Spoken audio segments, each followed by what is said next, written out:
Good evening, folks. Thanks so much for being with us here on Live Impact News. I'm Vanessa Rufus. Hope you're having a great Christmas Eve evening. We are kicking things off with some breaking news that we're following. This is elsewhere in the state, but North Carolina actually saw two shootings today at two separate Walmarts in two separate areas of the state. We just got a big update on one of the instances. So this was the one that happened inside the Wilson Walmart today. This was a situation where bystanders had to step in, break up a fight, and separate two men who police say drew their guns inside the Walmart as folks were there doing their shopping on this Christmas Eve. So those folks ended up in jail, the two men who were separated after fighting, but they have attempted murder charges we're seeing levied against them. Our news partners in Raleigh reporting here that Ashton Markall Pittman, 19 years old, was one of the people involved, arguing first with, they say, Alexander Jones, and they say that Pittman drew a gun. There was also a third man, Jordan Lamar Battle, who joined the fight. As we mentioned, folks inside the store ended up intervening. Police arrived and police actually ended up disarming one of the men, but it wasn't before a gunshot was fired. But once again, we've got a couple folks now facing charges here. We're seeing Pittman Ashton Markle Pittman and Alexander Jones after this fight inside a Walmart in Wilson, North Carolina, where a gunshot was fired. I will keep you updated as we learn more about the situation. Meantime, we are seeing on the more seasonal front more dialogue happening back here in Charlotte regarding how to give as we get closer towards the end of the year. And we know sometimes folks, for various reasons, like to make sure that they have their donations in order before the year's end. Recently sat down with Melissa Nicely of Charlotte Mecklenburg Animal Care and Control, talking about their year-end fundraiser, as well as big topics that folks should know on the animal front. If, for example, they're thinking about getting a pet, they know that their kids might be getting a pet on Christmas. So let's listen into that interview right now. So the Season of Second Chances is our end-of-year giving campaign. We always do this, but this is the second year that we've actually called it Season of Second Chances. And I think it's something that really resonates with people, and we've decided that that's going to be kind of our signature year-end giving event every year. And what Season of Second Chances is it's our annual giving campaign to our donation fund. And of course, our donation fund is there because our budget doesn't cover every single thing that we need. And the more expensive food and medication and all of that get, the more we rely on donations to help us support our special programs that we have, along with our community outreach. Yeah, I guess if you could talk about, how you've seen pricing change for things. And I know that y'all have a wide range of items and services that you pay for. So you probably have seen it across the board. We have.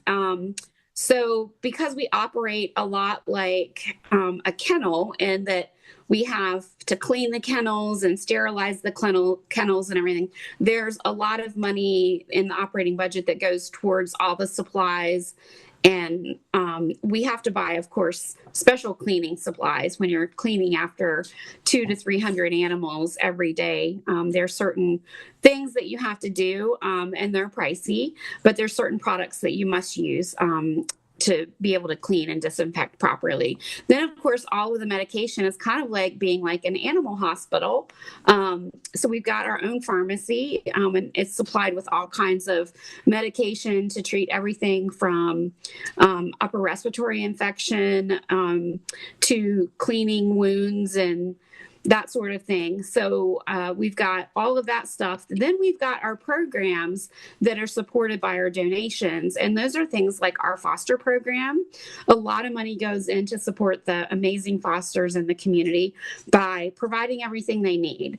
So with that, you're talking about crates and beds and blankets and food and medications and you name it, anything that they need, we try our best to provide. So there's no money out of pocket to the fosters to be able to help us with the foster program. We also have our kittens. So about 10 months out of the year, we're full on, raising baby kittens in the foster program, and kittens require their own list of supplies, including like milk replacement and all kinds of things, that bottles and the nipples for the bottles and the special ones that you have to have. Also, we need leashes, we need harnesses, we need collars, all the things for the volunteers to be able to walk the dogs and take the dogs off the site, and things like that. So there's just so many things, Vanessa. Our Amazon wish list is the best place to go to actually see, all the things that we constantly need. And the one biggest thing that we need are treats and peanut butter all year long, and Kongs and Nyla bones. So that's talking about our pet enrichment program. So, I know that you have set a goal for this end of year campaign. How is that going? And do you really need to get folks here kind of right under the buzzer to meet that goal? We do. So we're so close. We're really, really close. And of course, we want to meet the goal, but it would be even better to exceed the goal. Last year, we were able to exceed our goal. And we've still got another good week or two left. I guess it ends the 31st. So yeah, we've got some time. We're super close. The last I heard, we were maybe about $5,000 to $10,000 away from hitting the goal. So if everyone could help, I just want them to know that everything that you donate, if you put in the comment box season of second chances, it's going to go to all the things that we just talked about, all of the things that not only support our pet enrichment, like the Kongs and the Nylabones and things like that, but also even some of our community outreach as well. So if we're out in the community doing rabies shots and things like that, it may help pay for the syringes for the rabies shots and things like that. So it's really helping in so many ways, pay for so many things that people probably wouldn't even realize that we need. Yeah. I know that around the holidays as well, there's always a big push for adoptions and fostering too, depending on, the weather that can kind of impact how many folks are naturally going through your kennels, taking a look at your dogs and cats. But is there anything you'd like to share as far as, the need on that front? Always seems to be kind of a full house around your parts. So what are you seeing as far as the shelter conditions right now? So the same. We're very full, and we're always needing the dogs to move out and into foster homes. And I think that one of the good recommendations that I had is the shelter is going to be closed on Christmas, the day after Christmas, and then New Year's Day. So on those days, that means that there are going to be no animals that are able to leave the shelter and go out through adoption or foster or staycation. So if you're having kind of a low-key Christmas, you're not traveling, but you're staying at home, and maybe you have some extra days off, think about coming and grabbing one of the dogs from the kennels and give them a Christmas at your house or a New Year's at your house. That will greatly help the kennel space for the fact that we're being closed. If you grab them, then that's going to open some kennels up for the animals that are going to come in on Christmas and after Christmas, because we're not closed to the back. The animals are still coming in on those days. We're just obviously closed to the public. So that would be an amazing thing. And one other thing, Vanessa, that totally escaped me when we were talking about the season of second chances is the biggest thing I think that resonates with people about this fund is our second chance medical fund.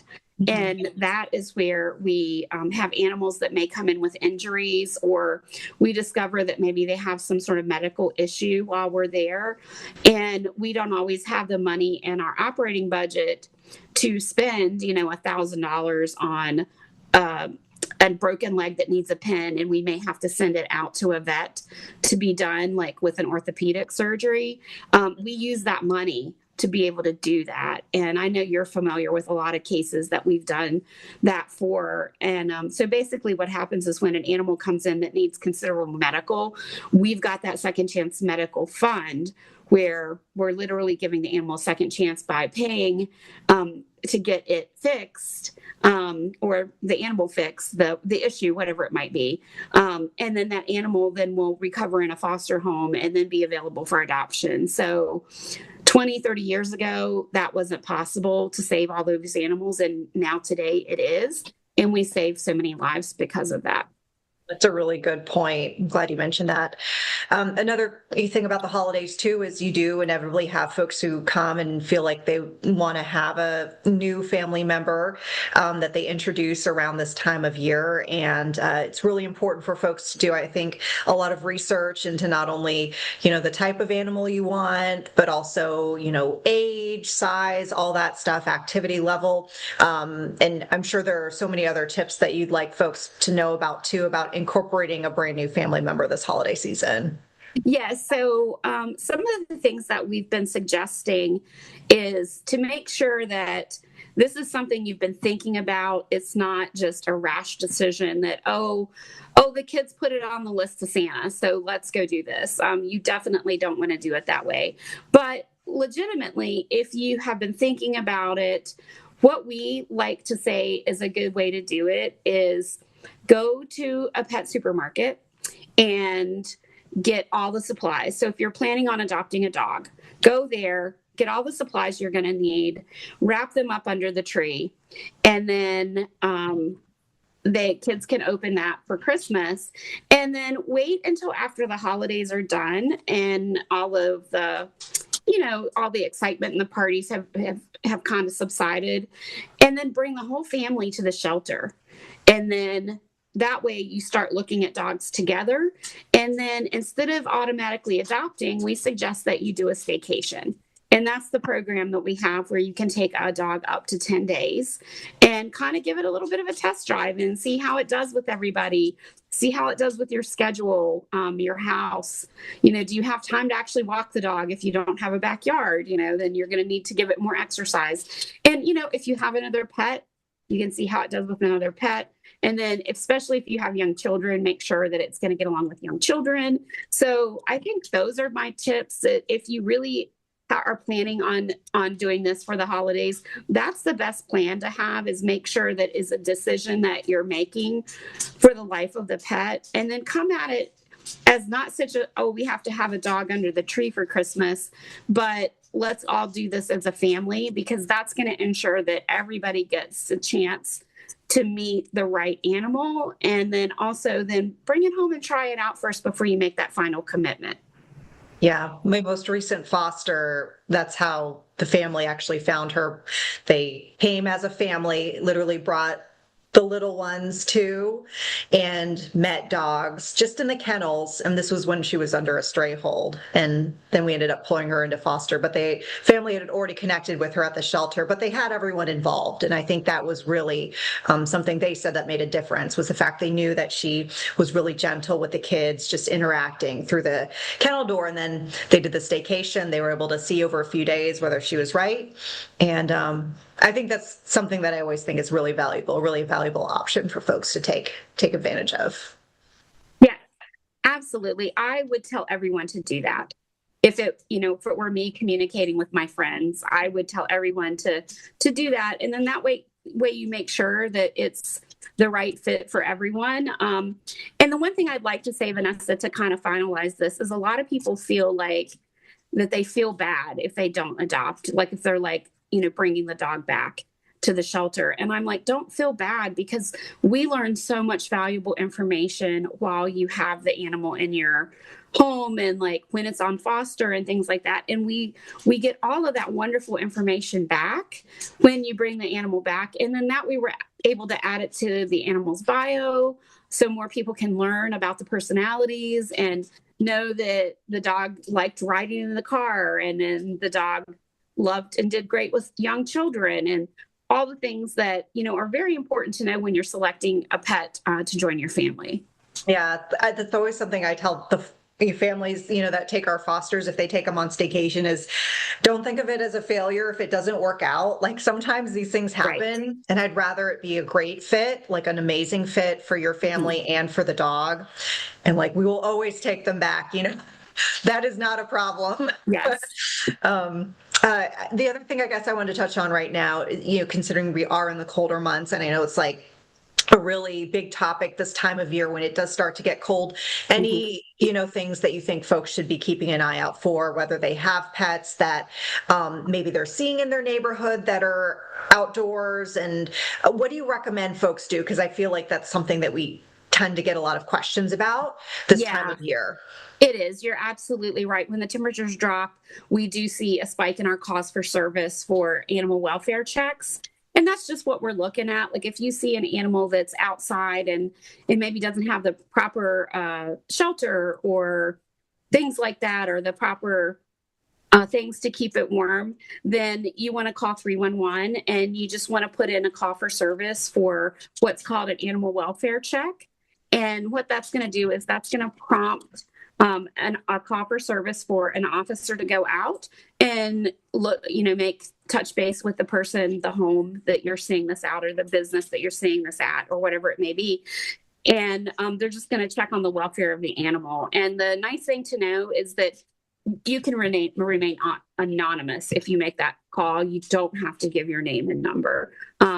If you want to get a report back, then you're going to have to provide your name and number. But I know a lot of people are uncomfortable because they don't want people knowing who was calling and reporting them. So I just wanted to make it clear that anytime that you think that there's an animal that is not being taken care of and it's possible animal abuse, you do not have to leave your name. You can remain anonymous. So I think that's important for people to know. And otherwise, just it's kind of like common sense when you're thinking about like the weather. And if we start getting like colder temperatures, and especially if we get any type of precipitation or freezing rain or anything like that, always just make sure that when you're walking your animals, when you bring them back from a walk, you want to clean off the dog's paws because they may get that ice melt on them. Make sure you're careful with your antifreeze because that's deadly for pets. So always look for the pet friendly kind to use. And then of course, any type of pet, you're going to want to talk to your veterinarian, because if you have an older animal, you're going to want to limit the length of the walk and stuff when it's super cold out. And of course, the fur, like I have huskies that you can probably hear running around in the background. We saw some fluffy tails behind you. and they love it. They are more built for the weather than say like a Chihuahua would be. So, just consider what breed you have and what ages your animals are, because the cold weather is going to affect them more like it does humans. It's going to be harder for older people to be out when it's cold and they need to bundle up. It's the same thing with older dogs as well. Yeah. Well, I know we talked about a lot of topics. Is there anything that you want to add? I didn't ask about any of the topics we covered, or anything I didn't ask, topic wise. Yeah, no, I think we covered a lot. I think it's exciting that, we're getting into the holiday season, and, I just wanted to take a minute to thank the Charlotte and surrounding community, and you guys at WCNC for all the support that you guys provide animal care and control and the animals in our care. Without you letting the public know about our needs, we would not be able to get that information out and for the public to come and foster and adopt and donate. So thank you, Vanessa, for all of your hard work that you do, and the whole team at WCNC for always supporting us. Oh, well, thank you. We're happy to do it. And we are grateful for you, all of you, over at Animal Care and Control. I know it's grueling at times. I've seen it firsthand, the things that y'all go through and the passion that you have for animals as well, which I know that plays a big role in why you're able to do this day in and day out. So thank you. Thank you. All right, so there you have it, folks. And once again, if you do want to give to that year-end fundraiser, it does continue through the rest of this year, but just a few days left to do so. You can go to the Charlotte Mecklenburg Animal Care and Control website and go to their donations tab. Make sure that when you make your donation, that under the comments section, you write Season of Second Chances, so they know to allocate that funding towards this specific campaign, this end-of-year campaign. All right, with that, folks, we're going to take a quick break here. We'll be back in 2 minutes on the other side with more Live Impact News.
Hi, everyone. Thanks for sticking with us here on Live Impact News. We are following the very latest on the Christmas front. Of course, we know that NORAD this time of year, and specifically tonight, will be tracking Santa Claus making his rounds around the globe. And one other part of the tradition here is the calls and the questions that kids might pose to the NORAD hotline. We've got actually the President and First Lady who took part today in answering some of these calls and speaking with kids around the nation. One of those kids was actually from North Carolina, we should add. And it's an interesting dialogue. We actually got a bit of that to show you right now here on Live Impact, so let's listen in. Well, very good. We have the First Lady here. And I think she'll be answering calls separately, actually. She'll be talking to some, I'll be talking to some.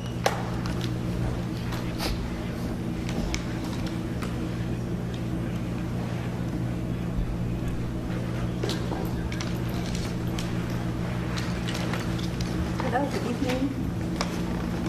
To send North America to track Santa.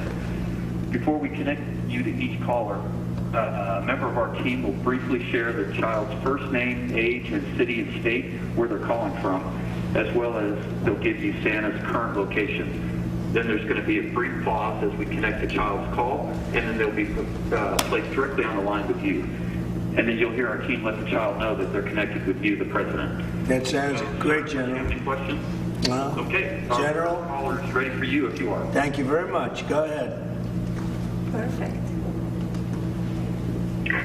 Mr. President, Yes. I now connecting you to Anastasia, who is 4 years old, and Jasper, who is 10 years old. They live in Sepulta, Oklahoma, and Santa is currently headed for Prague, Czech Republic. Oh, very good. That's very exciting. Good. Let me have them. Hello. Hello. Hi. Correct? How are you? This is the President. Hello, you're... Oh my goodness, Jasper, Amy, hello, hold on 1 second. Hello, Brett. The Hello, President. Brett. How are you? Merry Christmas. Say hi, Trump. Hello, everybody. Hi. Merry Christmas. I love Oklahoma, by the Merry way. Christmas. Thank you. Merry Christmas to you. Hi. Merry Christmas. Christmas, Trump. Thank you very much, honey. Very much. Very happy Christmas and Happy New Year to Do you. you know where he's flying over?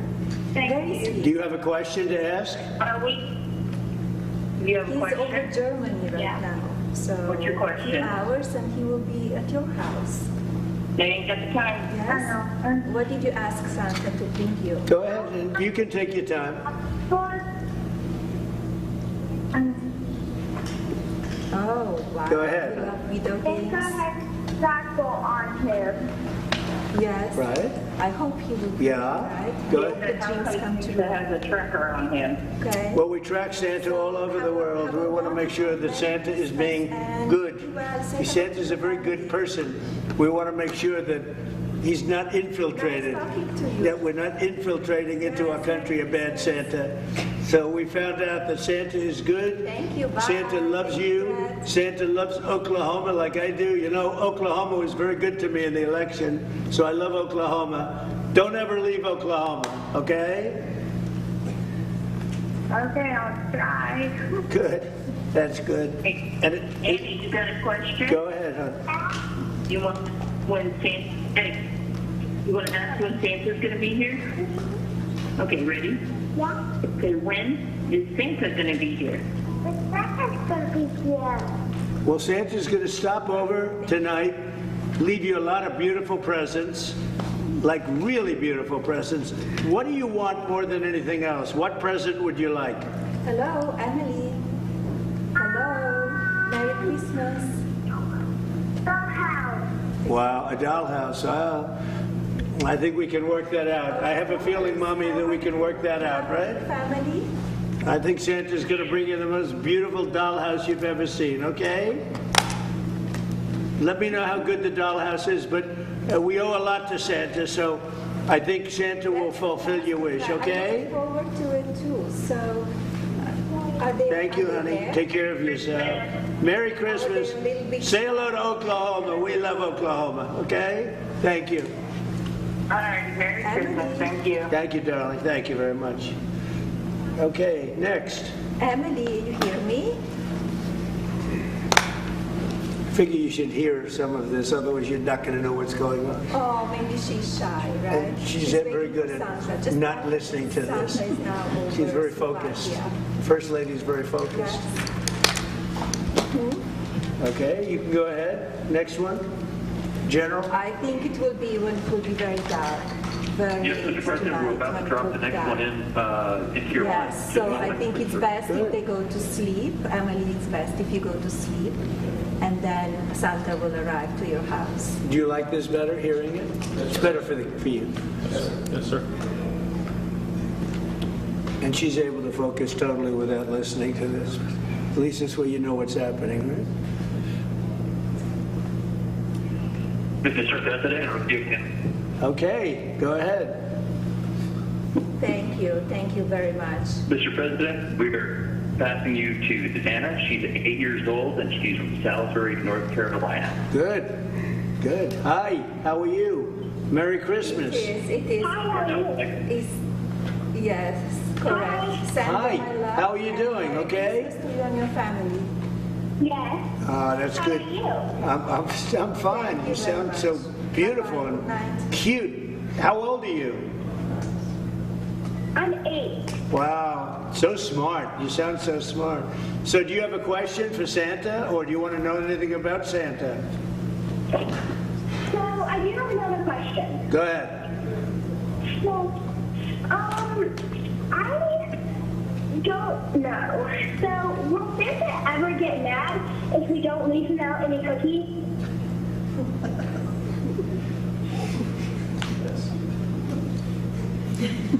This was getting good. Well, go ahead, say it again, huh? Go ahead. Will Santa ever get mad?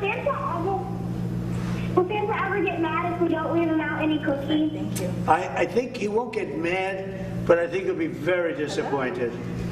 You know, he tends to be a little bit on the cherubic side. You know what cherubic means? A little on the heavy side. I think Santa would like some cookies. You'd like to leave some cookies for Santa, right? Merry Christmas. Yes. You too. But you're not going to forget. You'll leave some. You have- I would leave them. I think Santa has a serious appetite. Yes. Right? And it's so good to talk to you. Are you looking for something specific from Santa? What would you like to have as a present? Are you waiting for Santa? Do you know where is he now? Right, that's He's nice, over honey. Poland. Well, you just take care of yourself. North Carolina is a great place. Very late at It's a great place. Yes. And you're surrounded by great people and great parents, and say hello to them, okay? He will be very hungry when he comes to Okay. you. Thank you, honey. Take care of yourself. Good. Say hello to Santa if you should see him. Very hungry, Goodbye. so to leave him something. Bye. He's barely doing. Thank you, General. Go ahead. What did you ask Santa for?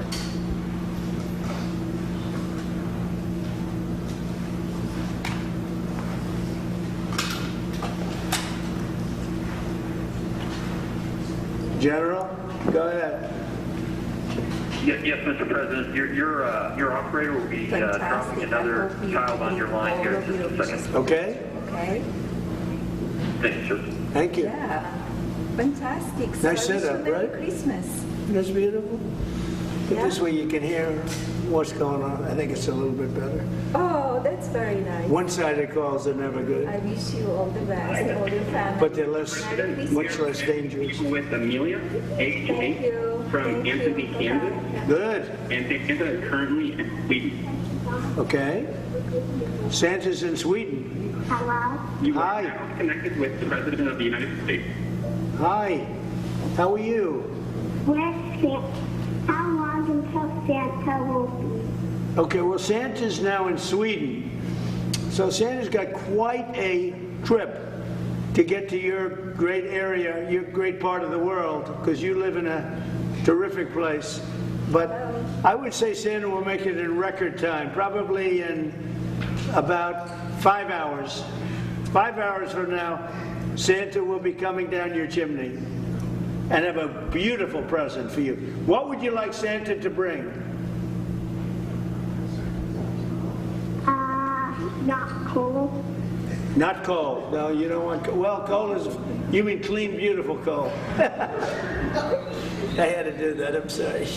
No, coal is clean and beautiful. Please remember that at all costs. But you don't want clean, beautiful coal, right? No. What would you like? Barbie, American Girl doll. Barbie, okay. Well, you'll get that, I'm sure. What else? Anything else? Clothes. Clothes, good. That's good. Candy. Candy, well, candy is good. Candy is good. Do you eat candy? Do you eat much candy? Not all. Yeah. You eat as much as you want. Be healthy, okay? But Santa's gonna be there in about 5 hours, leaving Sweden right now. He's taking care of Sweden, leaving right now, okay? Okay. And he's gonna have beautiful presents. And say hello to your mom and dad, okay, honey? Okay. Okay, bye. Bye. Merry Christmas. Thank you very much. Thank you, Mom. Thank you. Take care of yourself. Sounds like you have a beautiful daughter. Thank you. Thank you very much. Bye. Hello. It's fun, right? Yes. Howard? This is America. Yes. Okay, I'm ready, General.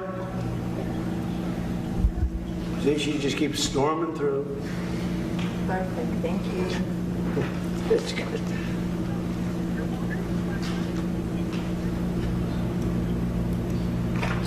Hello, Walker. Hi. Hi, how are you? Hey, General. Merry Christmas. Mr. President. Do you know coming where right now. Santa is Okay. right now? Thank you, sir. Thank you. He's over Sweden. He's over Sweden. Yeah? You tracking him? Sorry, Yeah? it takes a second to get them from line to line. Okay, that's okay. Perfect. No What did problem. you ask Santa? What do you want for Christmas? You don't know. This is a nice It's still room. a time, maybe, right? You A like the track. room, everybody? Okay. Sure. So, No ceiling height is a problem. dream, Plenty of right? room for your. So he will be hungry. For your when mics, he will right? be at your house. Let's see. Yeah? Do you have brothers and sisters? You do? How old are you? Brother, okay. Say hello to him.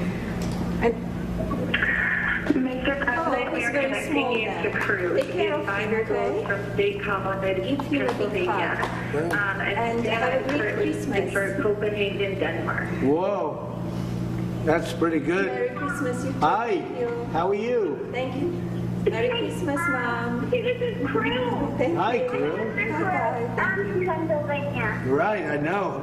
Oh, Pennsylvania's great. We won Pennsylvania. Actually, 3 times, but we won Pennsylvania.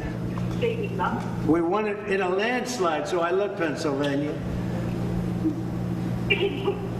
So Santa right now is in Copenhagen, Denmark. And he's heading toward our country. What would you like from Santa? A 3D pen, and I want a blade digger, and I want science stuff, and a robot. Well, you'll get all of it. Perfect. Mom, I think he's going to get all of it, don't you think, from Santa? Thank you. Merry Christmas, General. I think so. He was really good. Thank Well, he sounds like he's good. Sounds like he's got a good mom, too, right? Yep. Say, we love President Trump, right? That's so nice. I love it. Oh, wow. I'll bet your mom voted properly. Well, we love that wonderful place you come from. You know, we have very good feelings about it. We did so well there, so I appreciate it, Mom. Okay? Pennsylvania's a great place. Really great place. So I want to thank you and good luck. And I hope you get everything you want, but I think Santa will come through. He's heading here from Denmark, and he should be here in about 5 hours, but you'll be sleeping, right? Yep. When you sleep, when you wake up in the morning, you're going to be the happiest young man. Yeah, I'm Okay. excited. You're excited? Well, I'm excited too, because the country's doing well. And Mom, thank you very much, okay? Thank you, Mom. You're welcome. Merry Christmas, President Trump. And you too and your whole family. Thank you, darling. Take care of yourself. Bye. Thank you. Take Bye. care. Bye-bye. Thank you. Nice, right? Could do this all day long. We have to get back to China, Russia, Ukraine. We have to get back to other things, but this is, you could do this all day long. Okay, General, we're ready. Yes, Mr. President, we'll work another one through. Okay?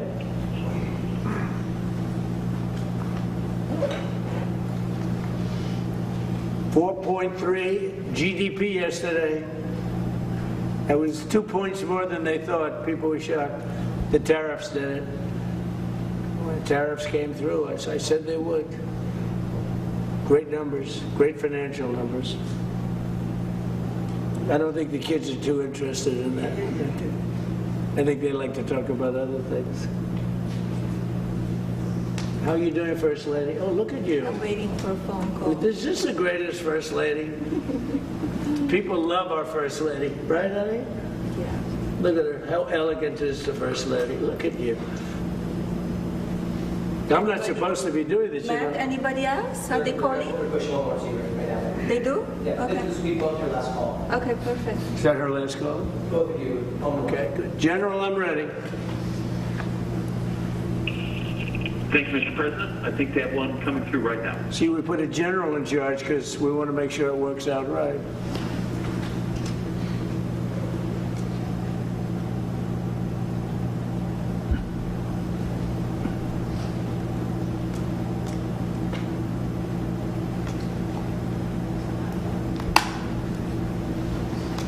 Did you make a Christmas list?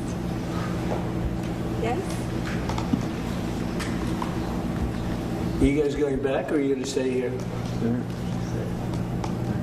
Exciting time, right? Anytime with you. For the country, it's exciting. We're doing well. Yes, sir.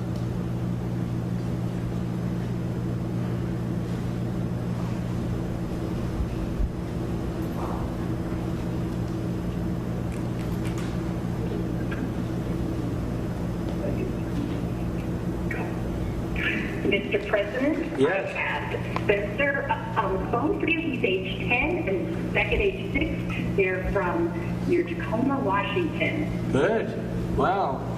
That's great. Hi. How are you both? Okay? Yeah, Spencer and Beckett, you are on phone with the President of the United States. And you know who I have here with me? The First Lady. We have the First Lady of the United States. That's exciting. That's more exciting than the President, actually. That's cute. Go ahead. So, you know where Santa is? Santa is very far away, but heading to your state. Very quickly, heading to your state. So, and what do you want from Santa? Yes. How are you? Oh, that's a hard one. Hello? For me, I probably most want a Kindle here. You want what? A Kindle. Oh, wow. That's so sweet. That's pretty good. Well, you must be a high IQ person. 7? We need more high IQ people in the country. So, we definitely need more high IQ. So, Super sweet. Oh, I would like the most this year. A gumball or maybe a pinball machine. no pinball machine. That's great. You know Elton John, he did Pinball Wizard. We'll have to send you a copy of Pinball Wizard. Great, actually. So Santa's not going to let you down. Santa is a good Santa. Not going to let you down. Mom, how are you doing? Okay? We're fantastic, sir. Thank you so much for accepting their call. Oh, absolutely. You sound fantastic. And The kids sound great, right? They sound great. The country's doing well. Merry Christmas. We've saved our country. Our country was not going so good. Now it's doing great. Great numbers, great everything. So we're in very good shape. It's going to be a good Christmas.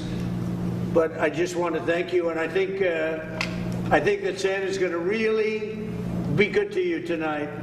Be coming to your area in about 6 or 7 hours when you're sleeping, but Santa's going to be very good to you. Yes, sir. Thank you. Thank you, honey. And have a great Christmas. And Mom, have a great Christmas, okay? And your family. Thank you so much, Mr. President. Thank you very much. You sound so great. You sound great, and your kids sound great. Thank you very much. Merry Christmas. Merry Christmas, sir. Nice talking to you. And General, thank you very much. You did a good job. That's not easy coordination, actually. Thank you. You too, General. Thank you very much. Appreciate it. Okay. Bye. Goodbye. Good job, right? Thank you, Press. I mean, they did a good job. Thank you all very much.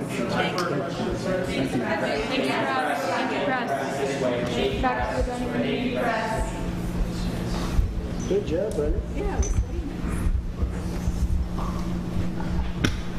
That was good that you heard that, right?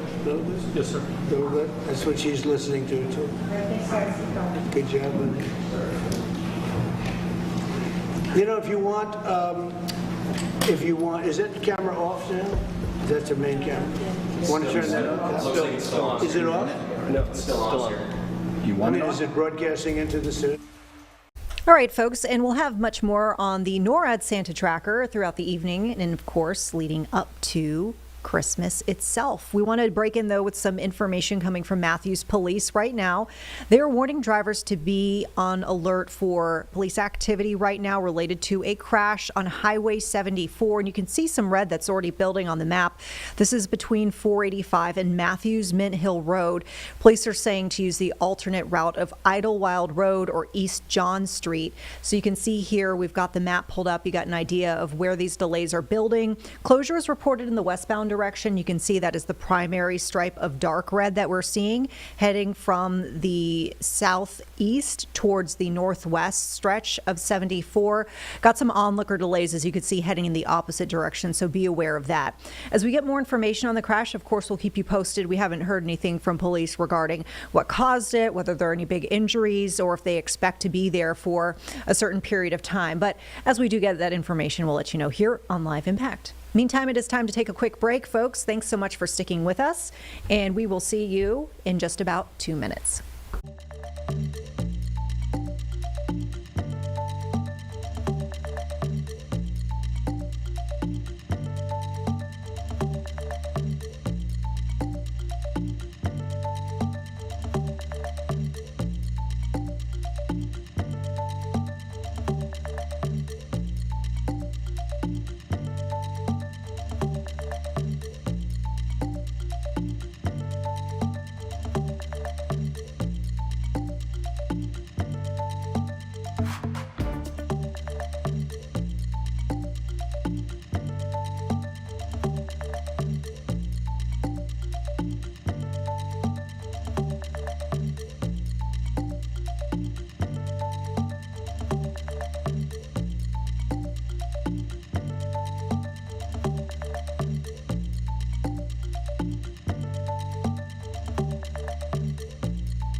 All right, folks, welcome back here to Live Impact News. We are going to now show you clips from the President and First Lady with a Christmas Eve phone call with service members. Of course, we just shared their chats with children on the NORAD Santa tracker, and you can see they also took some time to speak with members of the military. Let's listen into that.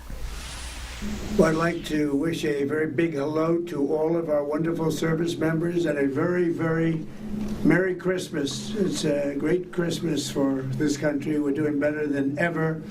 Financially, we're setting records. You saw 4.3% GDP yesterday. That was a big one. It was 2 points more than anyone expected, but we knew it. On behalf of the First Lady and our entire country, let me thank each and every one of you for your extraordinary devotion and service to America.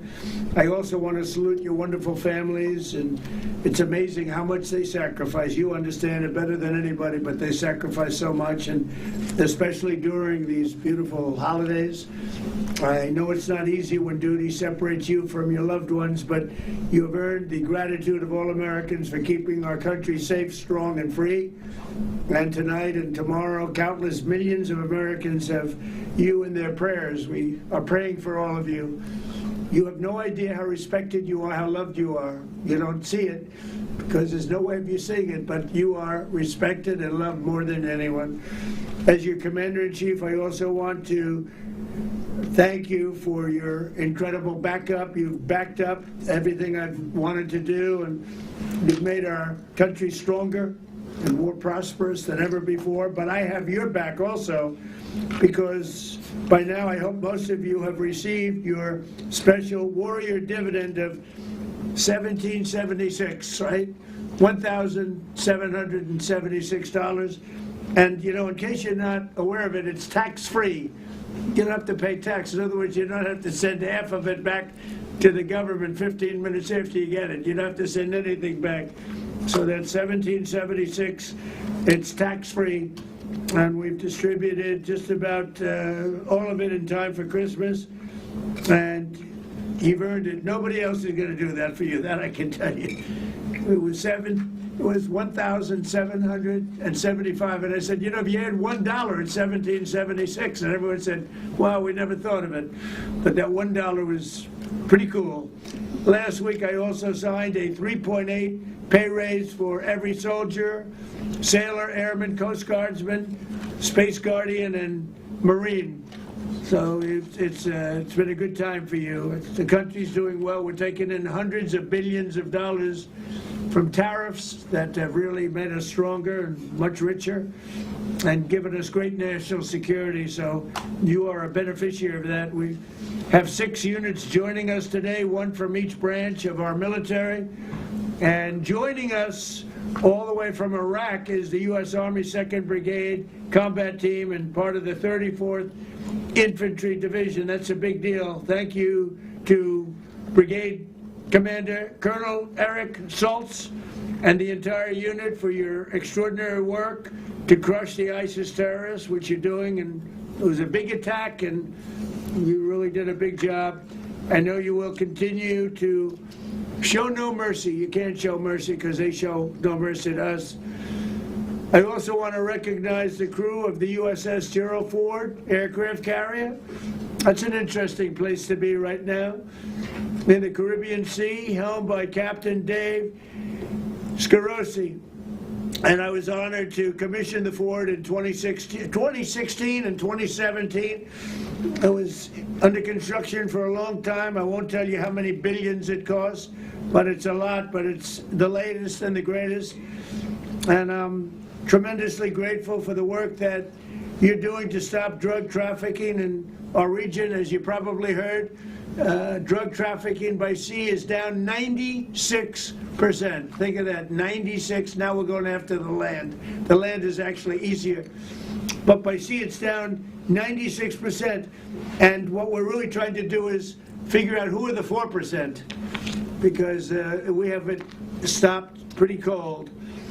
Representing the Marines today is the 15th Marine Expeditionary Unit, serving all the way from the Philippines under Colonel Rob McDonald. Thank you, Colonel.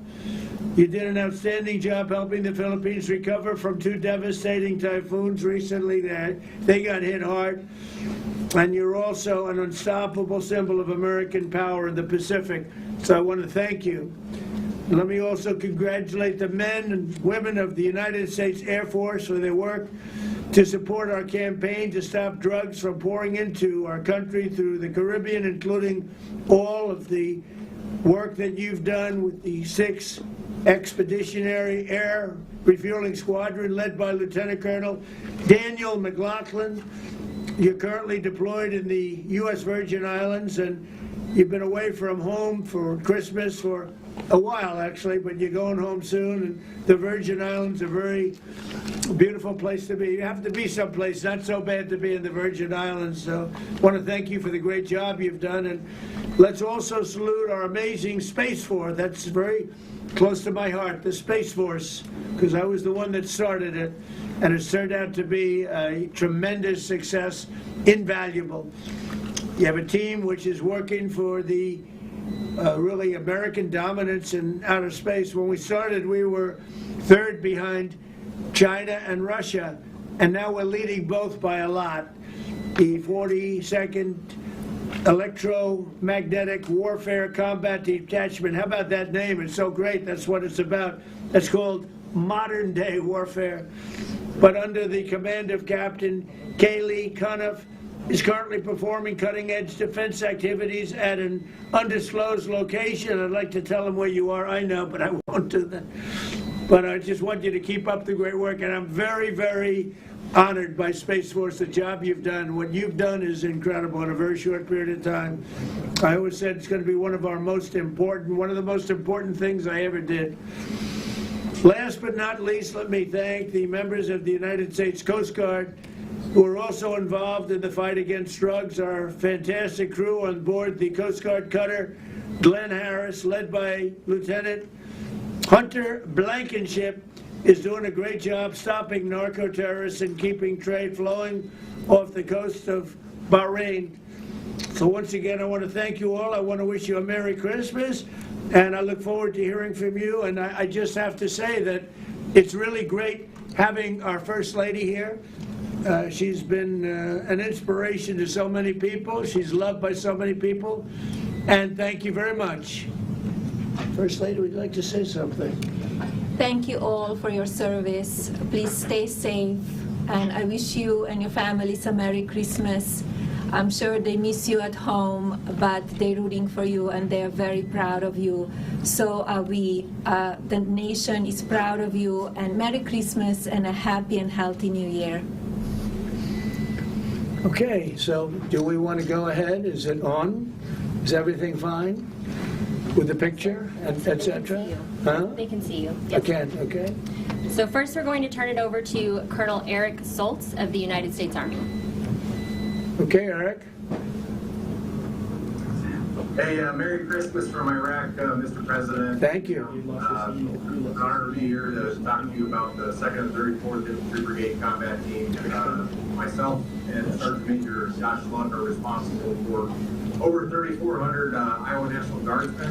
We currently have over 1,800 here in Iraq and Syria and Jordan and Kuwait, performing primarily base defense operations, counter UAS missions, security forces, and then also doing some partnering with Syrian partners. And we're here through till about April timeframe, and then we'll be going through our.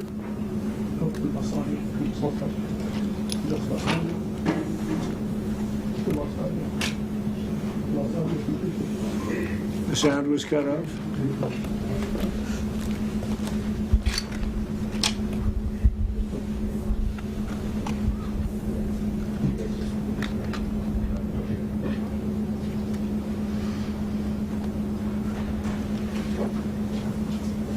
We just lost the connection, sir. We're going to try and bring it back up. Okay. The sound was cut off. The picture was cut off. I think that's the enemy doing it. All right, folks, and there you have it. Once again, a bit of the President and First Lady taking calls with service members on this Christmas Eve. We'll be back after a quick 2-minute break.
Hi, folks. Welcome back to Live Impact News. We want to talk about one of our big headlines from this evening here out of the Charlotte area.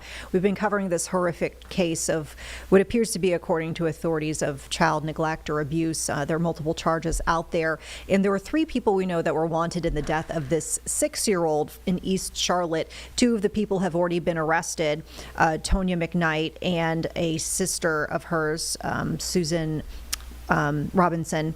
But we just learned tonight that one of the children, so Tonya McKnight's child, Taryn McKnight, was actually just arrested. And we know that there was a warrant already out for her arrest, but she had actually been hit by a truck separately and had been in the hospital, so was unable to be arrested. But now arrested, charged with felony child abuse, inflicting serious bodily injury, and 4 counts of misdemeanor child abuse, all related to, as we said, this horrific case of child abuse. And our Jessie Pierre has recently recapped the situation for us. I want to take a look at her reporting right now.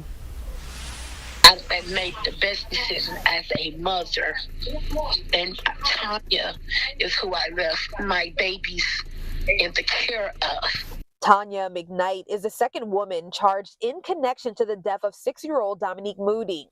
She was the little girl's legal guardian, and her birth mother is trying to come to terms with the loss. My baby, she was just so phenomenal. McKnight faced the judge Tuesday. The prosecutor, emotional at times, says Moody was cold to the touch when police arrived, that the home where 4 other children 6 and under lived was in disarray, smelled of feces, and was infested by rodents and roaches. She had broken bones, scars from being tied down, burns on her body, and severe rashes from being in soiled diapers for long periods of time. Those allegations is probably as disturbing as you get. The prosecutor says there was about a 40-minute delay before 911 was called after the child was found not breathing, and that McKnight and her sister, Susan Robinson, the first woman charged in this case, exchanged photos showing the child wrapped in tape and plastic. The state says they are waiting for lab results but could pursue more charges, including murder or murder by torture.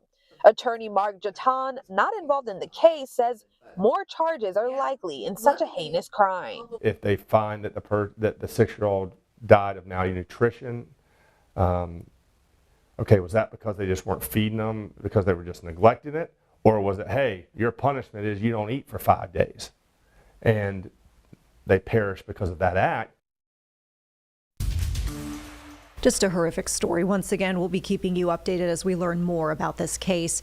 Meantime, we do want to keep you updated on some breaking news from the roadways that we've been following here throughout the hour on Live Impact News. We still see some delays reported in the Matthews area after a crash closed westbound Highway 74. You're looking at a live look at some of the delays in the area where you can see, particularly in that northwestbound direction between 485 and Matthews Mint Hill Road, traffic is slowing down. Matthews police are telling us that this is a westbound closure, although we are seeing some eastbound onlooker delays, and we would just urge folks, particularly in the westbound direction, to use an alternate route. Matthews police have put out the alternate of Idlewild Road or East John Street, and if you are heading eastbound, while we haven't heard of any blockages specifically in that direction, as you can see some pops of red as we kind of zoom in on the map, you can see that, and we would just urge you to keep a couple extra minutes in your drive time just to account for that. As we learn more about this, we'll certainly follow that for you here on Live Impact. We do not know how many vehicles are involved, whether there's a cause that's been determined for this crash, or whether there are any injuries. But all that information to come if Matthews Police does provide that to us here on Live Impact. With that, we do want to turn quickly over to our Santa tracker. Because we know it's Christmas Eve. Santa's been making the rounds very, very busy today. So you're looking live right now at NORAD's Santa tracker, closing in on 5 billion gifts delivered. Right now it's at 4.9 billion, but closing in on 5 billion. Last spotted in Sao Paulo, Brazil, and headed for Rio de Janeiro, Brazil. So spending some time right now in the southern hemisphere. And of course, we'll be making his way throughout the rest of the evening for the next couple of hours. And we'll be checking in with Santa's path as we continue here on Live Impact. So keep it here, folks. We will see you in just a little bit. We're going to take another quick 2-minute break, and we will see you on the other side. Thanks for sticking with us.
All right, welcome back again to Live Impact News. Vanessa Rufus here. Of course, we are keeping an eye on Santa's movement around the globe, checking back in with our NORAD Santa tracker, getting quite close to 5 billion gifts delivered. You can see that in the top right corner of your screen, the count that is underway. He is moving quite speedily, and you can see has already made it to Rio de Janeiro, which we had mentioned before we took our commercial break was where he was headed to. So he's already dropped off the gifts there and is on the way to Brasilia, Brazil, and will arrive there in about 18 seconds from now.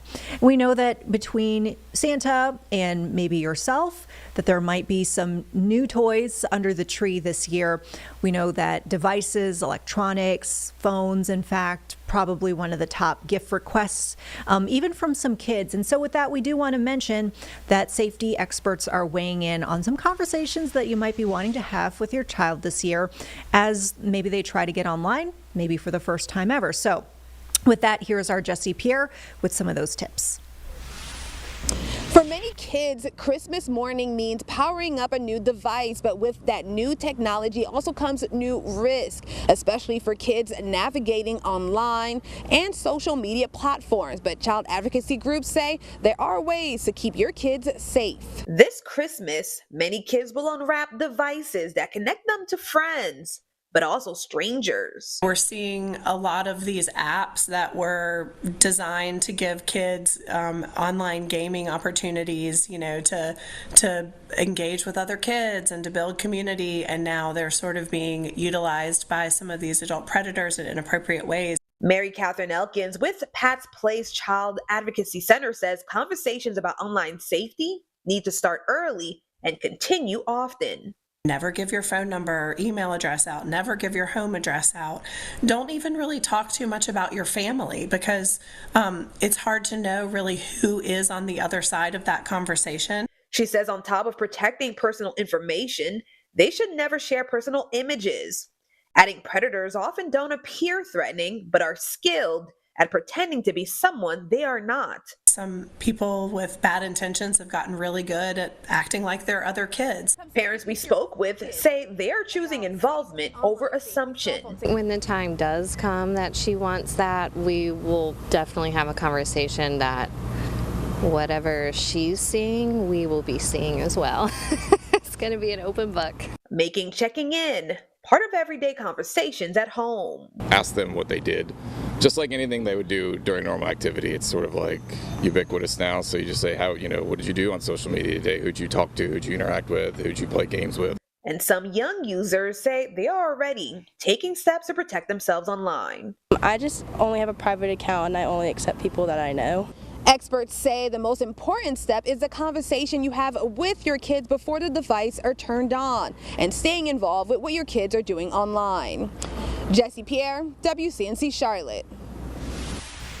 All right, and we are going to move from one safety discussion to another, specifically targeting now public safety and some of the dialogue that we're seeing surrounding what it's like in Charlotte and how the city is responding to some critiques that others have been sharing about Charlotte public safety. Recently, our Julie Kay sat down with Charlotte City Council member Dante Anderson to talk about her take on the matter. So let's listen into that chat right now. Will look like. Yeah, this is a big move, and I'm really glad that the mayor did this. As you mentioned, safety was with the housing committee, but wasn't really getting as much airtime as it needed.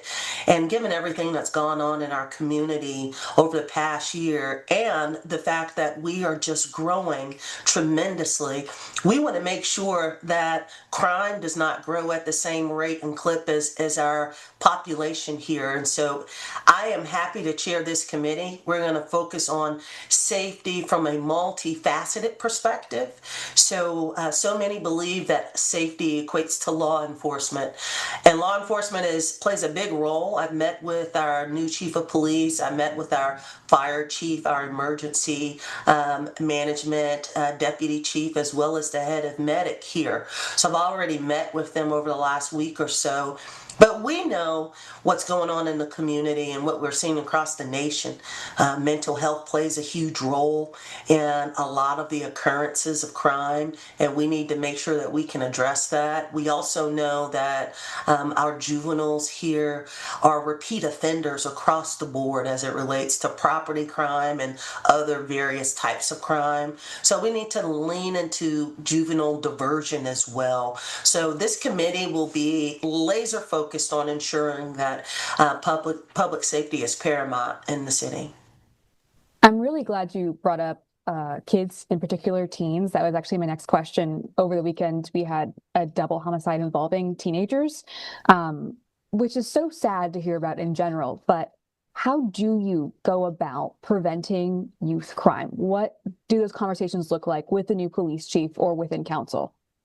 Yes, I think the new police chief, based on my conversations with her, she is right on top of it and she understands that this is a pressing issue. We have to be honest about the current state here, and our young people do not know how to mitigate their disagreements. They don't know how to disagree and be okay with that. So many arguments and so many situations get escalated with guns, and guns are not the solution. And so, number one, we need to lean into our young people and make sure that they understand the various alternatives to violence, to make sure that they can solve their problems and their disagreements in a peaceful way. The other piece of it is, there are other cities that have been successful in addressing this issue.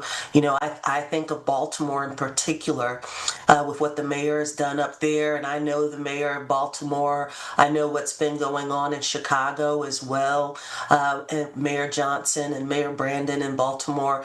We need to look at what they're doing and the programs that they're doing, specifically in Baltimore, programs directly targeted to young people, specifically young males, and leaning into that population and making sure that they know that they have opportunity out here. And I think that's the most important thing. There was a quote from the mayor of Detroit years ago, and he said, "Nothing stops a bullet like a good job." Right? So if we have jobs and opportunity and programs for our young people, they're going to be excited about that. And hopefully we'll be able to put the guns down and focus on how can they advance their lives. I think that really speaks to how multifaceted the issue of safety and security is. I'm curious when this conversation started about separating this committee and making it its own thing. I know the second stabbing on the light rail was an instance that got a lot of public attention, but was this already a conversation prior to that? Yes, it was. And, the mayor was deliberating on doing this, and I'm really glad that she did. Because the reality is now every single month, we're going to spend a couple hours talking about public safety in the city and talking about how we can help, yes, our law enforcement officers, our brave officers, but how we can assist some of our partners in the community, like our hospital partners here, to address mental health issues, to talk about how some of our nonprofit organizations can help lean into this, and how our faith-based organizations can help us, in particular with our young people. So there will be a direct focus on public safety in a way that it hasn't been, at least through a committee and through a lot of work that multiple council members will be focused on. And the other aspect of it, if you look at the city's budget, the lion's share of our budget goes towards public safety. Yes, we invest in a variety of different things to enhance the city, but the vast majority of the budget is for public safety. So we need to speak to it. We need to shine a light upon it and focus on it in that way. 60% of the budget is for public safety. It's like you know exactly what I'm going to ask about next, and so get it up first. On that note, I know that you guys are going to have your retreat in Nashville soon. You'll discuss all these, these topics, these priorities, what the budget might look like. Of course, public safety already being the biggest piece of it. I know that this might be a tight budget year for any city across the nation. Has that already been a discussion of how are we going to, increase public safety with a budget that's going to be a little bit tighter? Yes, and our staff, we have an incredible staff. They're already thinking about that and working through that to prepare for the retreat. So there will be some really robust discussions about that during our strategy retreat. But the first things first, public safety is a top priority for the city, right along with housing, right along with jobs and economic development, and transportation. Public safety is right there. We're clear on that. I hope our residents see that. And then we have to think about how do we invest in public safety through a variety of different ways. I mentioned 60% of the budget is already focused on public safety. But with all of the annexation going on around the city and the population growth, we know that we don't have enough firehouses to address our population growth. Our new chief of police, she's doing a fantastic job of leaning into recruitment, but we know that's an area of focus. We have to attract good officers to come and be a part of our Charlotte-Mecklenburg Police Department. So there's a variety of different things that we are going to have to invest in. From an environmental perspective as well, if you think about some areas uptown for Operation Safe Season, we've done a lot of really great things to light up College and to light up other areas, but there's still some dark areas, especially as you leave uptown traveling south towards South End. So we need to make sure that we're investing in lighting and that we're partnering with Duke Energy so that the environment uptown and in other parts of the city really connote the fact that we are a safe city. And we also know that when people come uptown, whether it's from residents who live here or they're here for an event traveling from the outside of the city's area, we know it's kind of like a first date when people visit. They're visiting Charlotte, and everywhere you go to the uptown, you go to the downtown area to check them out and see what's going on. We want to make sure that everyone knows that our uptown is safe, that our officers are there, but we're investing there. We have ambassadors there, and people can go uptown and have a good time. And I think that'll be the focus here for Operation Safe Season. And then we'll start to ripple that out in other parts of the city. We'll get it right in one specific area, and then we'll start to replicate that. So I'm really looking forward to the work here and very, very happy to chair this committee. I think we're going to do some great things as we move into 2026. Last thing I can think of off the top of my head is, of course, safety on public transit is a big piece of this conversation. At the same time, the MPTA is officially formed and they've had their first meeting. What does that ideal relationship between MPTA and council look like for you? Because I know that's going to be kind of something that evolves probably over time. Absolutely. Well, I was there for their swearing in for the very first meeting, and man, we have a great group of folks assembled on that authority, and I have a lot of confidence in the chair, David Howard. He has tremendous experience both on the state level as well as the national level, focusing on transportation, and so I know that they will lean into this work with safety being the first priority as well. There's no reason to build out a public transportation system if no one feels safe enough to ride it, no one feels safe enough to participate in it. And so I know they will be looking at a variety of options as it relates to safety within their own authority, but also with the connection between council. We know that our appointees through our interview process, we know that they have the same values that we do, right? And we want to make sure that our appointees and the entire authority really lives out the values of the city and of the county. We're in lockstep from a city-county perspective, and this authority will be executing our values locally through this authority and how they're standing up this multifaceted public transportation network. So I I would assume that we are going to work very closely together. As I said, I was present during their meetings. I'm sure they'll come to some of our meetings, and we'll work collectively to make sure that as we're building out this system, that safety is foundational. Whether you're at a light rail or on a bus, or if you're doing microtransit, all aspects, all modes have to be safe, and residents have to feel like they can participate and not have to worry about anything happening to them. Anything I haven't asked about you want people to know? That's always the hard question. I think you did a good job. Yeah. Thank you very much. Well, this will air sometime during our Dayside newscast as well as on our stream. So if you miss it, let me know. All right, folks, and there you have it. Our Julie Kay speaking with City Council member of Charlotte, Dante Anderson, about various public safety topics. We'll keep you updated as we learn more on that front. Meantime, it's time to take a quick break here on Live Impact. We're back in 2 minutes right after this.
Hey, welcome back, everyone, to Live Impact News. We do want to check in with our live Santa tracker, courtesy of NORAD, as the big man in red is making his way around South America. And you can see live looks right now topping 5 billion packages delivered, so making perfect time here.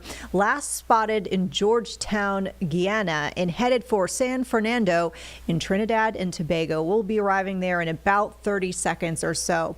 He's been off to a great start. Hopefully the weather he's seeing in that South America area has been delightful for him. I know he's probably going to see it all on his journey tonight.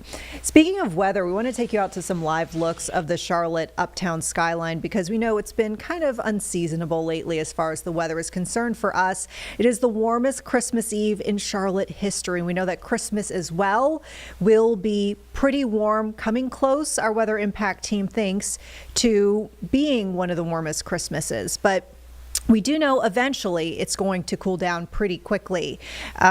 We've got a look, meantime, our weather impact team giving us a weather IQ on, once it does turn more seasonable for this time of year, the different types of winter precipitation. So let's all get smarter together. Here's Chris Mulcahy.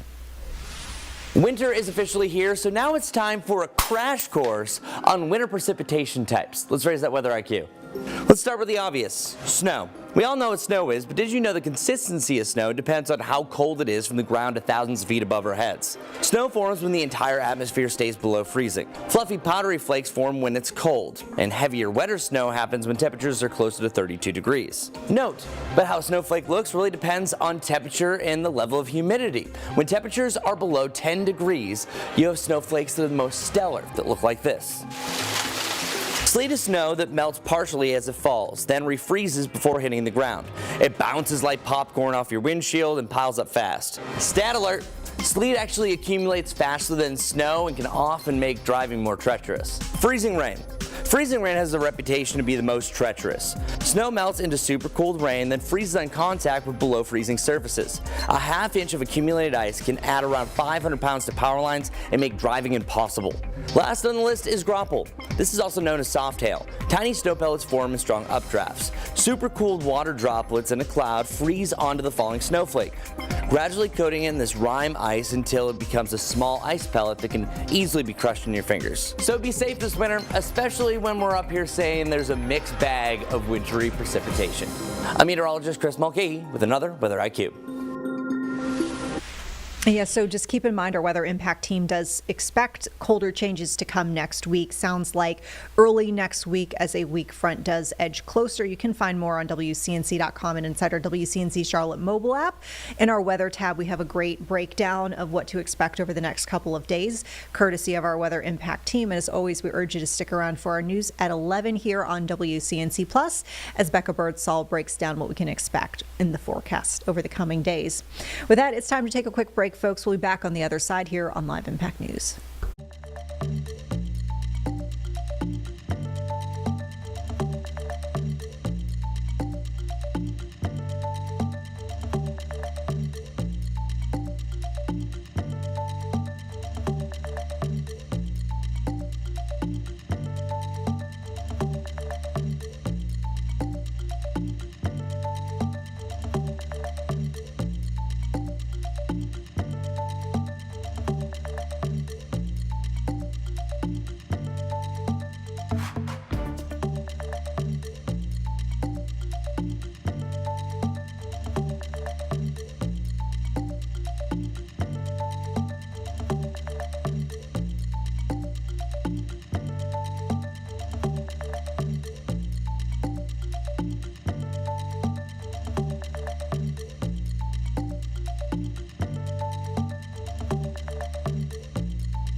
All right, folks, welcome back here to Live Impact News. We want to check back in with Santa as the NORAD tracker is showing he is making some great time around the globe. About 5.1 billion gifts delivered at this hour, and you can see the big man in red is making his way now towards Antigua and Barbuda. So expected to arrive in St. John's in about 15 seconds. He is moving so quickly, folks, and doing such a great job.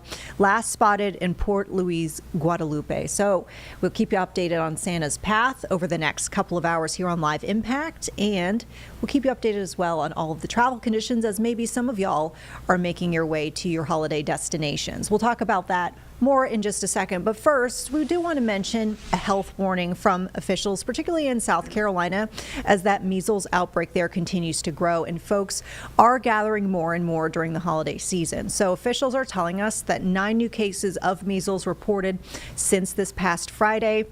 Right now, cases are totaling 153, just tied to that upstate outbreak, and there are hundreds of people who are either in isolation or quarantine as we speak. I'm trying to find the latest numbers here. I believe it was topping 200 that I saw. Yep, 249 people in quarantine, 7 people in isolation right now, according to South Carolina Department of Public Health. Arna King recently spoke with experts about what folks need to know to keep themselves safe as they gather on the holidays here. Yeah, this is the time of the year where homes are packed, airports and holiday events, and health officials say that close contact is helping measles spread quickly. And now with hundreds at quarantine, they're urging families to take the symptoms seriously. Holiday traditions are bringing people together, and health officials say is also driving a surge in measles cases across South Carolina. This is actually something that we anticipated a bit, that we would see an increase in cases because of the amount of travel and family gatherings. Since Friday, the Department of Public Health reported 9 new cases, bringing the total for the upstate to 153. Health officials say 5 of the new cases came from household exposure, 2 from school exposure, and 1 is still under investigation. And right now, 249 people are in quarantine. A single case of measles can be spread to between 12 and 18 additional people who are susceptible. So approximately 90% of the people who are exposed to measles who are not immune will get the measles. Doctors say people gathering should take precaution this holiday season. In addition to the vaccine, stay home if you're sick, practice good hygiene like washing hands, and limit large gatherings. Residents say the rising cases add stress to an already busy season. Just that's the last thing we need is, more health concerns, more problems when we have so many ahead of us now. Some parents say mistrust around vaccines may be contributing to the outbreak. A lot of people have, they don't have a lot of trust anymore in regards to, being vaccinated. So, it could be a contributing factor. DPH urges anyone who believes they may have been exposed to call a healthcare provider before seeking care to prevent further spread. In South Carolina, Anna King, WCNC Charlotte. Travel conditions right now, we do want to keep you updated on travel conditions. Largely crash-free around the Charlotte metro area and seeing a lot of green on those majors. So that is some good news, but you're looking live right now at some delays that have been lingering over, say, the last hour, maybe hour and a half in the Matthews area. And this is related to a crash that actually has westbound lanes of Highway 74 closed down. So we just wanted to let you know that that crash is still working right now. Matthews police saying that this is going to be a crash that is taking up those westbound lanes between 45 and Matthews Mint Hill Road, and lo and behold, you see a lot of that red is going to be between those 2 major thoroughfares. Idlewild Road or East John Street, a great alternate according to the police department. We don't have any update on timing as far as when the lanes could clear, but just for the time being, of course, just make sure that you're either in the westbound direction, planning for an alternate route, or if you're heading eastbound, because we are seeing some delays, just be aware that there could be some emergency crews that you see. Be careful for them and plan for maybe a minute or 2 of delays. So as we learn more about this, we'll pass that along to you.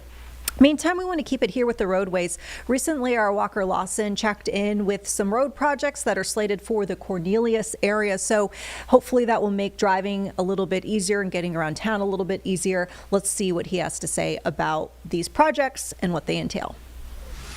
Well, for anyone who drives on exit 28 in Cornelius, this bottleneck behind me is something you're probably very familiar with, but it's going to get a lot more complicated for drivers in the coming years before it gets better. Terrible. It is very congested in the Cornelius area. It's even worse than the city, I think. For drivers like Julie Thompson and Cornelius Town Commissioner Colin Furcht, traffic in Cornelius is, let's just be blunt, downright awful. If anything, it's gotten worse. Right now, Cornelius already has multiple road projects underway, including a dual roundabout at US 21 and Holiday Lane. But more changes are coming. NCDOT says another major project will begin in early 2026 and last through the spring of 2028. The plan converts the current West Catawba Avenue and Torrance Chapel Road intersection into a reduced conflict intersection, redirecting left turn lanes from Liverpool Parkway and Torrance Chapel Road to new roundabouts north and south of Catawba Avenue. It also includes a new roundabout at Knox Road and Torrance Chapel Road, with Knox Road realigned to tie directly into the traffic signal at Catawba Avenue and 1 Norman Boulevard. I do think the improvements are going to help. I know folks joke about the roundabouts, but they're working in Davidson and Concord and some of these other areas. I know, Huntersville just put those in. I think sometimes rectifying the situation usually makes it worse, so hopefully that's not the case in this area. I think the Lake Norman area needs a lot of improvement in their traffic situation. Another major improvement on the horizon is the widening of West Catawba Avenue from Samford Road to Jeton Road. This long-awaited project will begin in 2027 and finish by 2029. Reporting in Cornelius Walker-Lawson, WCNC Charlotte. Right, folks, and there you have it on the roadways. We should mention, too, we did not want to ignore the skies. Checking in with the FlightAware Misery map, seeing some pretty decent, I'd say, conditions coming out of Charlotte today. Rather low on the Misery map. We're seeing it with 6 delays reported, 1 cancellation. That is between 6 p.m. and 10 p.m. today. So looking pretty good on that front. Total delays we're seeing nationwide 425 and total cancellations 11. So wishing you some good luck if you are going to be flying out anytime soon. We'll be right back after a quick break, folks.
All right, welcome back, everyone, here to Live Impact News. Want to take you to some live images from New York City as we've got the 30 Rockefeller Center Christmas tree. Got that super ready for you, Sean. Queued up. Lots of folks out on the ice rink down there. I know you saw it before we put our little font up at the bottom of the screen, but a glorious looking tree. And of course, we're just on the eve of Christmas. We know Santa has been busy, busy, busy. We've been checking in with that NORAD Santa tracker, and it looks like Santa continues to make some great time. So I think folks are going to be in great shape getting their visit in from Santa. Closing in on 5.2 billion gifts delivered tonight. We have been checking in largely here throughout the Live Impacts period, starting at 7 o'clock with him, mostly in the southern hemisphere. Looks like he's moving actually on Ikek Island, Greenland, is coming up in about 3.5 minutes. So he's heading up north at this point as we are seeing him on the map. So he was spending a lot of time in the South America region. We could see him kind of getting off towards the northern portion of North America at this point. Last spotted in Phillipsburg, St. Martin, and once again headed for Greenland, now coming up in about 3 minutes. So he has been doing very well, and we wish him all the best on his Christmas journey. With that, we want to check in with one of our recent dialogues that we had with Mecklenburg County Sheriff Gary McFadden. Our WCNC Plus anchor Nick Sturdivant recently sat down with the sheriff to talk about various topics. We'll start it off with a little bit of a Christmas theme, too. Take a listen. Don't panic if you haven't gotten your Christmas gifts yet. If some of your stuff has not gotten there yet, you still got a little bit of time. You should definitely be panicking. It's the 23rd. You have 2 days. All your stuff should be here by now. I'm trying to get people to calm down because not all of my stuff has come. So that's a you problem, sir. You should have planned. You had all year to think about this. Oh man, my family still loves me. Yeah. So okay, 2 days before Christmas, a lot to get to. One of the things we want to get to this morning, Sheriff Gary McFadden. He is here live, virtually. Sheriff McFadden, thank you. I guess I got to start with this. I started with Christmas gifts. Did you get everything yet, Sheriff McFadden? I'm hoping I do. I'm looking for some ostrich cowboy boots. That's what I'm looking for. Ostrich cowboy. Where do you get those? Yeah, it's Tracovas. If anybody wants to go on South Boulevard and buy me a pair, I will gladly accept them. That would probably be my fourth pair, but I need some ostrich. Okay. Ostrich. All right, we're making note. We're going to do some Googles. We'll hook you up. Please do. Last time you were here, and it's made headlines since you left, you talked about the likely return of Border Patrol. And that has spawned off, again, headlines. Some people are concerned. A lot of people have questions. I'm sure you have questions as well about that return. What can you tell us? What are you hearing from community members, and do you have any updates? Well, community members are very upset. They are still reeling from the last time that they were here. And we have no more answers from Border Patrol than we had last time. So what we're asking for is communication, collaboration, and cooperation. I'm going to always say those three things. But if you follow this as closely as I have been following it for the last 7 years, DHS always have an operation during the month of January. And we don't know why, but most of the time, most of the sheriffs nationally will be in Washington, D.C. for their annual conventions. So when we are away from our cities and counties, this is when Border Patrol, DHS actually has a campaign or initiative in our cities. So this is why I expected it. They have just landed in Chicago a couple of days ago, so this could be a round-robin effect. I do want to ask about crime. We talked to Charlotte City Council member Dante Anderson. She's on a committee. There's been a conversation here in Charlotte. There are people that are concerned, and there have been conservatives, Republicans that have come out and spoken out about policies. Charlotte not doing enough when it comes to crime. From your vantage point, and also we have, I do want to point out, we have another homicide this morning in Charlotte. From your vantage point, how do you perceive what's happening in not only Charlotte and Mecklenburg County when it comes to crime? Well, we are a growing city, and when you grow as fast as we grow, you're going to have a uptick in crime. I can tell you law enforcement is concerned about crime. We are concerned. CMPD concerned. All the townships are concerned about crime. But we don't see it as some people make it to be. Yes, there is homicide. Yes, there is crime. But what you have to also understand is we are changing our neighborhoods. People are moving in different neighborhoods that are now experiencing the same crime that some of our neighbors have experienced all along. If you think about Biddleville, historically, Biddleville has been an African-American neighborhood, a black neighborhood. around Johnson C. Smith, where I went and loved my institution. But when I was at school there, the neighborhood was 99% African American. That neighborhood has now changed, and so now these residents are experiencing things that they were not accustomed to by moving in these neighborhoods, which are the same neighborhoods that had these already problems.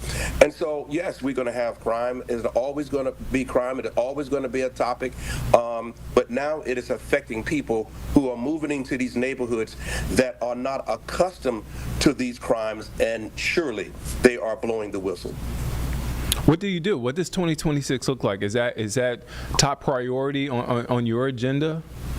It is top priority, but what the community always like to understand, it also takes them. It also takes them to work with law enforcement, not just coming to an annual meeting or Q&A where the officer standing in front of, homeowner association and get this barrage with questions. Why? We need to come together to work together for you to be our eyes and ears and let's effectively combat crime. Law enforcement cannot do it alone. And we're going to continue to say that because we do need the help. Most of the time things go unreported because they don't want to get involved, or I don't want to snitch, or I don't want anybody to come at me if I say anything. Well, if you still allow that, the crime will go up in your neighborhood. And CMPD also is in on that, reducing crime, working with Mecklenburg County Sheriff's Office. Can you talk about the working relationship? CMPD, obviously, new police chief, Estella Patterson. What is that working relationship with CMPD, and what is your relationship with Chief Patterson? Well, my relationship with CMPD, if you don't know it, that's where I birthed my law enforcement career. Since I became sheriff, we have had a great relationship. Chief Jennings left the business, as we say, in great standing. We had multiple phone calls, worked together tremendously well. We were partners in homicide together many years ago, so we had that great relationship. I'm going to try to make sure I say this correct. Chief Patterson, because I may call her by her first name, because we have a great relationship also. Before she went to Raleigh and she worked with CMPD, great relationship. When she went to Raleigh, we still kept in touch. Innovative. We talked about things she's done in Raleigh. And here's what I can tell you. Her very first day on the job, she called me, not to say, hey, Sheriff, how you doing, anything. She gave me a challenge with her that we did an initiative together without me even knowing it. She said, I need your people to help me with this crime downtown in Center City. And we worked together from day one. Her first day on the job, we welcome her back, and I actually said, welcome home. And so our relationship is going to be tremendous. It's going to be great. This is where she began her law enforcement career. She's going to do an outstanding job. But we have to understand, again, when you are the first African-American female, the first female chief, it comes with challenges because the community placed expectations on us without even telling us what those expectations are. And most people say, well, you should know. Well, we don't know. Have that conversation, give us time, work together. But our relationship with CMPD was just a hand toss away. Jennings gave it to her, she gave it to me, and we're going to work tremendously together again. Before I let you go, Chief, I do want to ask, speaking, we talked about holidays as we were getting into this interview. There are a lot of people that are going to be traveling. There are a lot of people that are either going to be at home for the holidays, going to have a lot of folks over. What should folks, or even shopping, going out and about throughout the area? So many ways people celebrate the holidays, bring in the holidays. What should people keep in mind? Be mindful, check your surroundings, make sure. Now, I know this sounds crazy. If you have weapons in your home, make sure that they are secured inside your home. Be careful of what you are drinking or intaking. That means, alcohol consumption. Be careful about driving while impaired. But most of all, just be safe around your home, around where you shop. we're going to be walking out of the store with packages and put them in the car and leave the car, and just be mindful of that. Be mindful of when you're reaching in the car and who's standing behind you, and just don't be in the middle of your trunk looking for something and not aware around you. And be careful who's in your home. Those are the things that we can ask you to do, but you have to just be mindful of your surroundings. Be careful of what you say. Be careful of how you purchase things, pulling out your wallet, showing your money, and just be careful. And so we want you to have a safe and happy holiday, but make sure that you understand your surroundings. And criminals look for these times to take advantage of you. Well, Sheriff, I hope you have a safe and a happy holidays as well. And you said ostrich cowboy boots. Okay. Ostrich cowboy boots. We can go with caiman, lizard, anything exotic. We'll take them. Cowboy boots. I got it noted. Sheriff, thank you for your time. Have a happy holidays and have a safe holidays. Thank you so much. And with that, we will take a quick break. We'll see you in 2 minutes, folks, with more on Live Impact News.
All right, folks, welcome back here to Live Impact News. We want to talk about a feel-good story this Christmas Eve, and it has to do with saving Christmas. We actually just saw on the Union County Sheriff's Office page out of Monroe, North Carolina, that they are giving some big accolades to one of their sergeants here who apparently came across a big tote full of Amazon packages and went above and beyond to deliver them. So here's the story we're seeing here. Sunday evening, this deputy here, Sergeant Alex Xavier, found a lost full tote of packages. They were supposed to be delivered that evening. He worked to locate the driver, contacted Amazon, found out that it could be several more days before those packages could be recovered and delivered.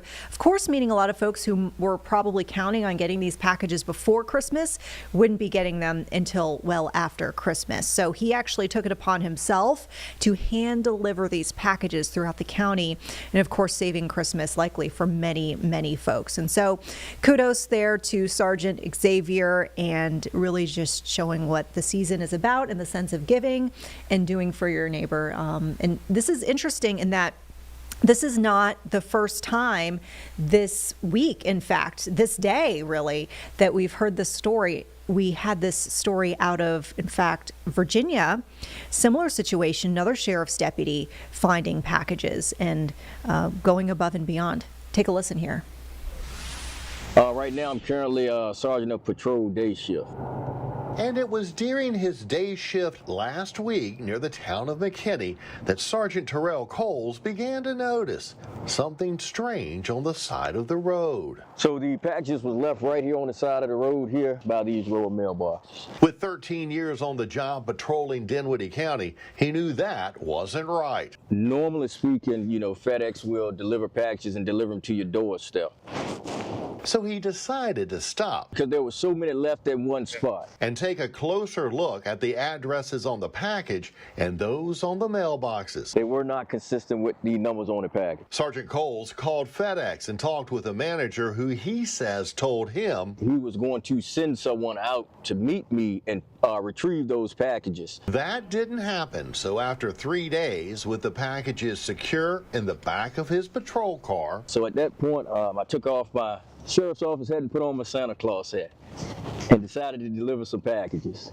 Olivia Davis was one of the first to get a knock on her door. I go to the door and he's like, "Are you missing a package?" And I'm like, "Yeah, I'd actually given up on the package." While the contents were secure, the box, it was crumpled up. You can tell when cardboard gets wet. As word spread online about the packages being found, it turned out others were finding packages on the side of the road as well. Roy Maitland works for the town of McKinney and spotted 4 big boxes on his way into work. So I stopped and checked them, and they were full packages. Maitland says those boxes were about a football field away from the Dollar General parking lot.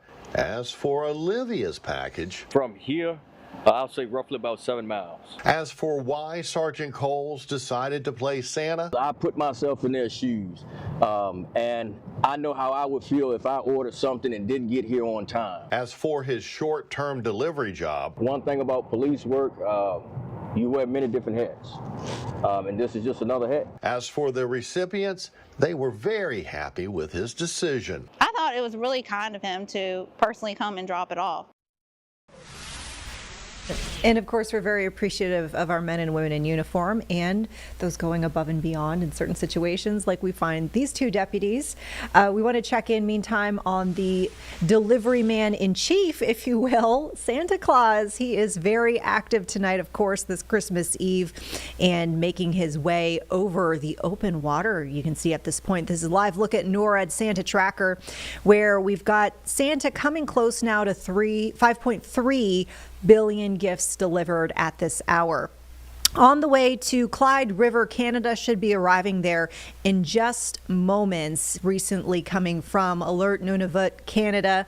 And we've been seeing him making some great time here. There you can see approaching land and about to shower lots of kids there in Canada with toys. Seeing in about 3 minutes from now, him going to Nuuk, Greenland. So he's been spending some time in some snowy weather, and we wish him well on his journey. Hope everybody has a fantastic Christmas. We want to let you know that there are many ways to get into the Christmas spirit here on WCNC Plus at 9:30 tonight.